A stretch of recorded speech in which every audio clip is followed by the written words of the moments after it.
दूसरा engine fail है मगर एक इंजन अगर चल रहा है तो भी विमान जो है वो धीरे धीरे क्लाइम कर जाता है। हम फ्यूल सिलेक्ट कर सकते हैं कि कौन कौन सी टैंक से हमें फ्यूल लेना है।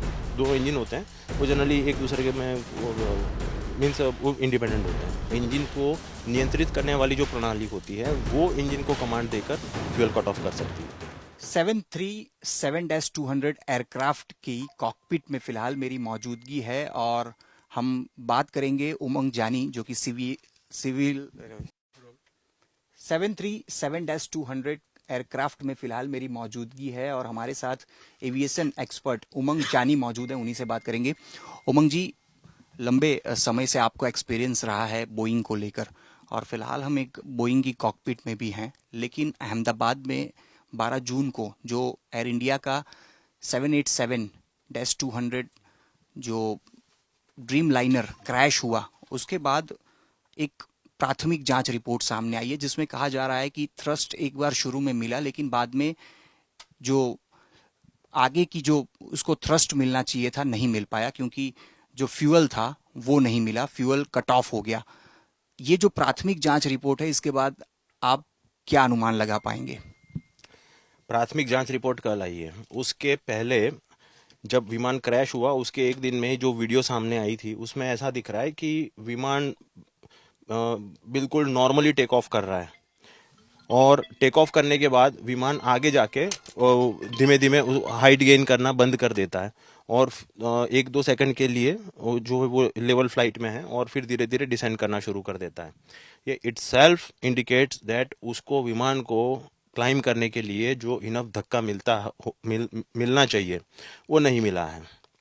अगर विमान में एक इंजन भी अगर चल रहा है, दूसरा इंजन फेल है मगर एक इंजन अगर चल रहा है तो भी विमान जो है वो धीरे धीरे क्लाइम कर जाता है।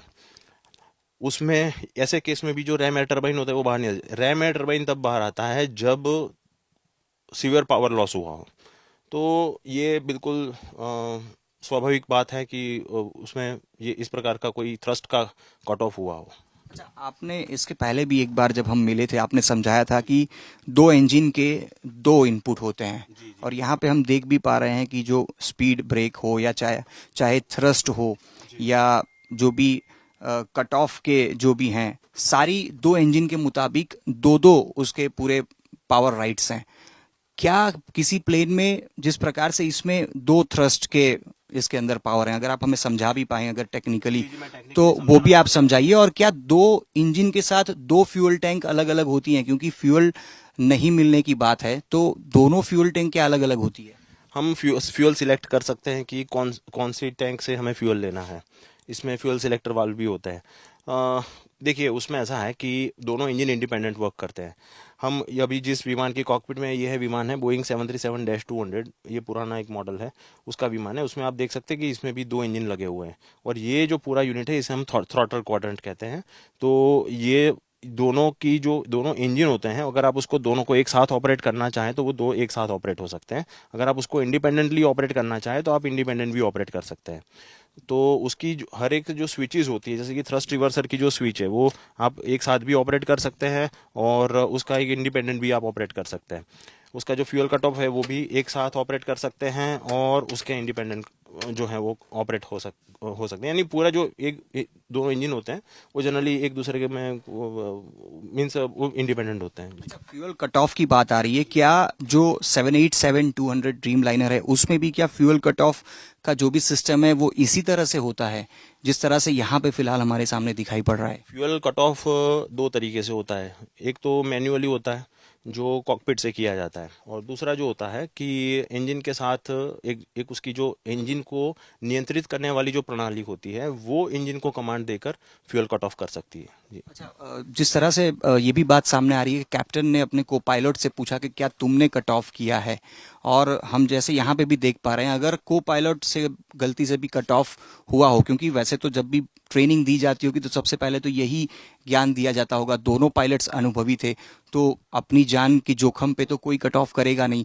तो क्या आपको लगता है कि गलती से किसी से कट ऑफ हुआ हो या किस प्रकार से ये कट ऑफ होने की चांसेस किस प्रकार से होते हैं? क्योंकि आप तो यहाँ पे मैन्युअली कर रहे हैं और प्लेन में भी मैन्युअली करना रहता होगा।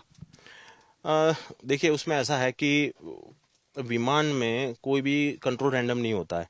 अगर आप उसके स्विचेस की बात करते हैं तो मैं फॉर एग्जांपल मैं ऊपर वाली कोई स्विच की बात करूं, तो जैसे कि मैं इसको ऑपरेट कर रहा हूं तो वो ऐसे ऑपरेट नहीं होगी, उसको पहले खींच के बाहर निकलना पड़ता है, उसके बाद वो उसको हम छोड़ो और फिर वहां पे वो लॉक हो जाएगी।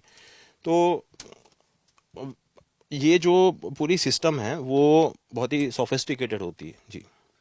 ये अंदर से क्या लगता है कि कट ऑफ किया गया हो या बाहर से, क्योंकि मैंने ये भी सुना है कि प्लेन जब उड़ान भरने वाला होता है तो एक चेकलिस्ट होता है, उसमें भी ये सारी चीजें चेक करनी रहती है। जी बिल्कुल, चेकलिस्ट होता है। और अगर सबसे पहले तो फ्यूल कट ऑफ वाल चेकलिस्ट के हिसाब से ही पूरे सारे फ्लाइंग ऑपरेशन होते हैं।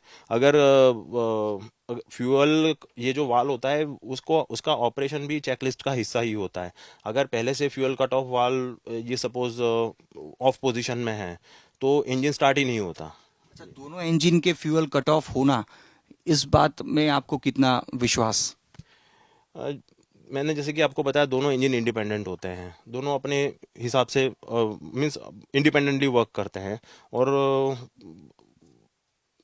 दोनों इंडिपेंडेंट जब वर्क करते हैं तो मैंने आपको यहाँ पे पूरी कंट्रोल में आपको फिर से दिखाता हूँ, आप देख सकते हैं यहाँ पर ये दोनों इंजन जो है वो बिल्कुल इस प्रकार से इंडिपेंडेंटली वर्क करते हैं जी। वैसे कोई संभावना नहीं होती कि दोनों जो हैं वो एक साथ इंजन फेल हो जाएं जी। अच्छा, तो आप तस्वीरों में जो देख पा रहे हैं, तो जो फ्यूल का जो कट ऑफ का एक ऑप्शन होता है वो फिलहाल ये जो 737-200 एयरक्राफ्ट है उसमें यहाँ पे इस तरह से दिया गया है, जो कि अप एंड डाउन करना रहता है।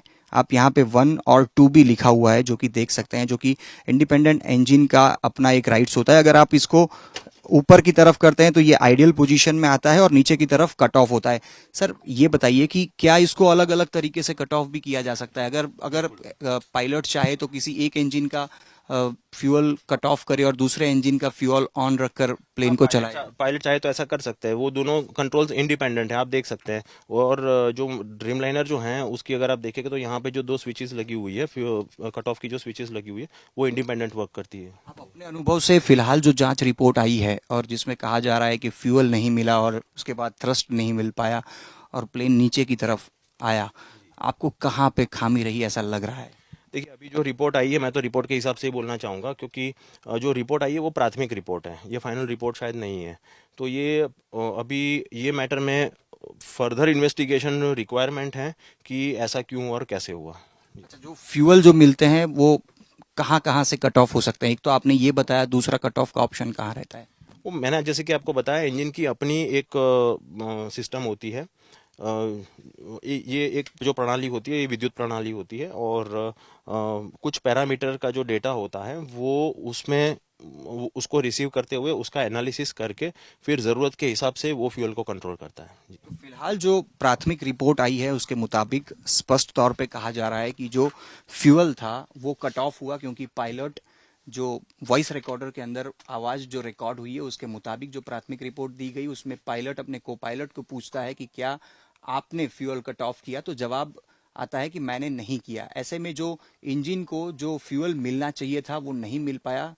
इसके बाद प्राथमिक रिपोर्ट कहती है कि जो पहला इंजन है वो बाद में रिकवर होना जरूर शुरू हुआ, लेकिन बाद में दूसरा इंजन जो है वो रिकवर भी नहीं हो पाया और प्लेन जो है वो नीचे की तरफ आया। यानी कि अहमदाबाद के अंदर मेघानी नगर में ये जो प्लेन क्रैश हुआ वो बीजे मेडिकल कॉलेज की हॉस्टल पे प्लेन क्रैश हुआ, जिसमें 241 प्लेन में सवार लोगों की मौत हुई। उसके अलावा 19 जो लोग बीजे मेडिकल कॉलेज कैंपस के अंदर मौजूद थे उनकी भी मौत हुई।